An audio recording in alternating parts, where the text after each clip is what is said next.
सहजनवा क्षेत्र में नदियों के बढ़ते जल स्तर के कारण जलमग्न क्षेत्रों का हवाई सर्वेक्षण किया। उन्होंने ललित नारायण मिश्र रेलवे हॉस्पिटल तथा एम्स गोरखपुर में मरीजों के इलाज हेतु L2 चिकित्सालय बनाए जाने की तैयारी के संदर्भ में भी निरीक्षण किया। तटबंधों को निरंतर निगरानी की जाए, ये निर्देश दिए और बाढ़ प्रभावित क्षेत्रों में नावों की समुचित व्यवस्था करने का भी उन्होंने निर्देश दिया। आपको मालूम है कि पूर्वी क्षेत्रों में कई नदियों में जलस्तर बढ़ा हुआ है। वहां पर बाढ़ खंड, सिंचाई खंड के अधिकारियों को उन्होंने निर्देशित किया है कि बंधों को सुरक्षित रखें, कोई भी बंधा टूटने न पाए, तटबंधों को निरंतर निगरानी रखी जाए। आज मुख्यमंत्री जी ने यह भी कहा कि जो चिकित्सालय, रेलवे का चिकित्सालय है, ललित नारायण मिश्र जी के नाम से जो रेलवे का चिकित्सालय और एम्स है, वहाँ पर L2 का चिकित्सालय अवश्य बनाया जाए और प्रथम चरण में एम्स में 50 बेड और द्वितीय चरण में भी 50 बेड के जो है कोरोना मरीजों के लिए एक व्यवस्था सुनिश्चित की जाए। इसके साथ साथ आज माननीय मुख्यमंत्री जी ने बलिया का भी दौरा किया है और बलिया के दौरे के बाद वो जो है वाराणसी का भी दौरा अब कर रहे हैं। मुख्य सचिव महोदय ने कल जो है कानपुर का और झांसी का दौरा किया है और आज अभी उन्होंने सुबह मिर्ज़ापुर का दौरा करके अब प्रयागराज का दौरा कर रहे हैं। यानी माननीय मुख्यमंत्री जी एक और गोरखपुर, बलिया, वाराणसी का दौरा करके आएंगे। दूसरी ओर प्रदेश में मुख्य सचिव साहब जो है कानपुर और झांसी का कल दौरा करके आज मिर्ज़ापुर और प्रयागराज का भी दौरा करेंगे। माननीय मुख्यमंत्री जी की मानना है कि सभी क्षेत्रों में जहां भी कोविड का कार्य जो है हो रहा है, वहां जनपदों का दौरा करके वो स्वयं भी देखेंगे, वरिष्ठ अधिकारियों से भी दौरा सुनिश्चित कराएंगे, जिससे कि कोविड की इस लड़ाई में पूरी मजबूती से कार्य किया जा सके। हम आपको ये बताना चाहेंगे कि पूरे प्रदेश में अब जो आरोग्य सेतु ऐप है, उसके अंतर्गत कुल देश में जहां 14.49 करोड़ डाउनलोड हुए हैं, वहां प्रदेश में अब लगभग 2.47 करोड़ डाउनलोड हुआ है, जो पूरे देश में उत्तर प्रदेश का नाम सबसे आगे है। दूसरी ओर जहां सूक्ष्म, लघु, मध्यम और बृहद श्रेणी के उद्योगों का सवाल है, तो अब 7,95,911 इकाइयाँ संचालित हैं और लगभग 49,73,000 श्रमिक इन इकाइयों में कार्यरत हैं। कृषि उत्पादन आयुक्त ने बताया है कि अब ग्रामीण क्षेत्र में जो है हर हालत में खाद्यान्न के वितरण के लिए, शहरी क्षेत्र में हर हालत में खाद्यान्न के वितरण के लिए प्रधानमंत्री गरीब कल्याण अन्न योजना के अंतर्गत तृतीय चरण में 20 से 30 जून के बीच में 3 करोड़ 95 लाख राशन कार्डों में 3 करोड़ 34 लाख राशन कार्डों का वितरण, करीब 13 करोड़ 59 लाख यूनिट का वितरण निःशुल्क कर दिया गया है। साथ ही साथ आत्मनिर्भर भारत योजना के अंतर्गत द्वितीय चरण में कुल 2.88 लाख राशन कार्डों के सापेक्ष 2.64 लाख राशन कार्डों को 5.86 लाख यूनिट निःशुल्क खाद्यान्न अब वितरित कर दिया गया है। यानी राशन कार्डों का वितरण इस प्रकार किया जा रहा है, राशन कार्डों पर खाद्यान्न का वितरण इस तरह किया जा रहा है कि कार्य शुरू होने के 5वें-6ठे दिन तक लगभग 80 to 90% वितरण कर दिया जा रहा है। 21 जुलाई 2020 से प्रधानमंत्री गरीब कल्याण अन्न योजना के अंतर्गत पुनः खाद्यान्न का वितरण अब किया गया है।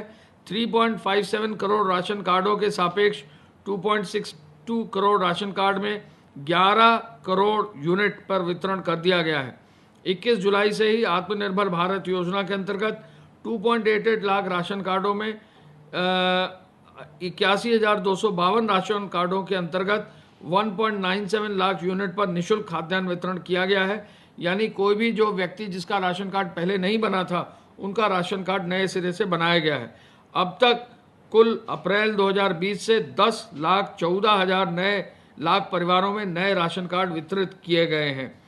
प्रदेश में जो वर्षा है, कृषि विभाग के अनुसार सामान्य वर्षा हो रही है, बुआई जोरों पर है। 71%, 71% बुआई जो है खत्म कर ली गई है और पूरे प्रदेश में इस वर्ष विगत वर्ष की तुलना में इसी समय तक 63.5 लाख हेक्टेयर से अधिक बुआई कर ली गई है। पशुपालन विभाग के अनुसार अब प्रदेश में 5076 गौ संरक्षण केंद्रों में 5,04,000 निराश्रित गौवंश संरक्षित किए गए हैं। जनपदों में 3,369 भूसा बैंक संपादित किए जा रहे हैं और 7.68 लाख क्विंटल भूसा जो है अतिरिक्त व्यवस्था की गई है। माननीय मुख्यमंत्री जी का निर्देश है कि जो भी जहां भी गौ आश्रय स्थल है, चूँकि वर्षा का ऋतु का समय है, उनके चिकित्सकीय व्यवस्था का जरूर देखा जाए, हरा चारे की भी व्यवस्था की जाए, भूसे की व्यवस्था की जाए, कोई भी जानवर को कोई जो है उसकी व्यवस्था करने में कोई कठिनाई नहीं आनी चाहिए। जहां तक प्रदेश में जेलों से बेल पर कैदियों को छोड़ने का प्रश्न है, तीसरी बार जो है 8 हफ्ते के लिए अब जो 18,089 कैदी छोड़े गए थे उनको 24/7 से तीसरी बार बेल का जो है अतिरिक्त समय दिया गया है माननीय उच्चतम न्यायालय के निर्देशों के अनुसार। इसके अलावा हम ये बताना चाहेंगे कि राजस्व विभाग के माध्यम से ये हमें सूचना दी गई है कि अब केवल 28 कम्युनिटी किचन चलाए जा रहे हैं, क्योंकि प्रदेश में अब जो अनलॉक की व्यवस्था है उसमें अब बहुत ही लिमिटेड स्तर पर कम्युनिटी किचन चलाने की आवश्यकता है, लेकिन जहां भी ज़रूरत है वहां पर ये व्यवस्था की जा रही है। ग्राम विकास विभाग से द्वारा बताया गया है कि अब 48,420 ग्राम पंचायतों में 21,90,000 मनरेगा श्रमिकों को रोजगार दिया जा रहा है। 17,61,00,000 मानव दिवस सृजित करते हुए 3,571.43 करोड़ मानदेय का भुगतान अब तक किया गया है जो मनरेगा के श्रमिकों को दिया गया है। इसके अलावा हम ये भी बताना चाहेंगे कि प्रदेश में टेस्टिंग की व्यवस्था में बहुत तेज़ी लाई जा रही है और कोशिश ये की जा रही है कि जो एंटीजन किट है उसके माध्यम से जो है ज़्यादा से ज़्यादा टेस्टिंग की जाए। हम यही अपील करना चाहेंगे कि एंटीजन की टेस्टिंग प्रदेश में जगह जगह शहरों में जो है बूथ्स में की जा रही है। कोई भी व्यक्ति अगर कोरोना का अपना टेस्ट कराना चाहता है वो अपने निकटस्थ टेस्टिंग सेंटर पर जाकर अपना टेस्ट करा सकता है और ये ज्ञात कर सकता है कि वो कोरोना पॉजिटिव है या नहीं। एंटीजन टेस्ट सब जगह उपलब्ध है। पुलिस द्वारा बताया गया है कि वो पूरे प्रदेश में अब तक 1,44,000 से अधिक FIR दर्ज करते हुए 188 के अंतर्गत कुल 3,10,000 से अधिक लोगों को नामजद किया गया है। बैरियर जो है लगभग 8,000 से अधिक स्थापित किए गए हैं। 1 करोड़ से अधिक वाहन चेक किए गए हैं। 28 लाख से अधिक वाहनों का चालान करके लगभग 52 करोड़ रुपए से ज़्यादा शुल्क की वसूली कर ली गई है। 764 से अधिक FIR कालाबाजारी की दर्ज की गई है। प्रदेश में 70 अस्थायी कारागार स्थापित किए गए हैं और इन कारागारों में और भी व्यवस्था ये की जा रही है कि अस्थायी कारागार स्थापित करते हुए ये कोशिश की जाती है कि मेन कारागार तक किसी भी रूप में कोई जो है संक्रमण पहुंचने ना पाए। अब 75 जनपदों में 6,000 से अधिक हॉटस्पॉट चिन्हित हैं। लगभग 1,000 थानों में ये सम्मिलित है और लगभग 11 लाख मकानों को चिन्हित करके इन हॉटस्पॉट क्षेत्र में उनकी व्यवस्था कंटेनमेंट जोन में की गई है।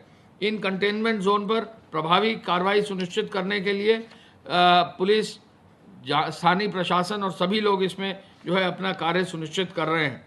हम ये भी आपको बताना चाहेंगे कि फेक न्यूज़ के अंतर्गत अब तक जो है कुल मिलाकर 26 जुलाई तक ट्विटर में 151, फेसबुक के 114, पूर्व के टिकटॉक में 60 और व्हाट्सएप के अंतर्गत एक अकाउंट, कुल 326 अकाउंट को जो है ब्लॉक किया गया है। और इसके साथ ही साथ हम ये भी आपको बताना चाहेंगे कि राजस्व विभाग का हेल्पलाइन नंबर 1070 चालू है। कहीं भी, अभी बाढ़ का भी समय है, कहीं भी जो है किसी को भी किसी भी तरह का डिज़ास्टर के अंतर्गत, चाहे वो महामारी के संबंध हो, बाढ़ से संबंध हो, वो 1070 की हेल्पलाइन पर जो है सूचना दे सकता है, जिससे कि उसको राहत किसी भी रूप में मिल सके। कल कुल मिलाकर 4,200 से अधिक बसें चली हैं। कल 4,88,000 लोग रोडवेज से चले हैं। ये सूचना भी हम आपको देना चाहेंगे। रोडवेज की व्यवस्था शनिवार और इतवार को भी उपलब्ध है, तो किसी भी व्यक्ति को अगर कोई अपरिहार्य कारण से रोडवेज की सफ़र करना है तो उस पर कोई बंदिश नहीं है, उस पर कोई रोक नहीं है। पुनः हम अपील करने चाहेंगे कि 2 गज की दूरी, मास्क है ज़रूरी, हर हालत में अपना मास्क पहनिए, 2 गज की दूरी रखिए, अपना हाथ क्लीन रखिए और अपना जो है इम्यूनिटी बढ़ाने के लिए जो भी आरोग्य सेतु में जो भी जो है हमारा जो आयुर्वेद के जो पूरे जो हमारे आयुष मंत्रालय का जो ऐप है उसके अंतर्गत जो है अपनी इम्यूनिटी बढ़ाने के लिए जो भी सहयोग और सहायता कर सकते हैं, इम्यूनिटी बनाने के लिए चीज़ें लें और खाएं और काढ़ा पिएं, बाकी चीज़ें करें।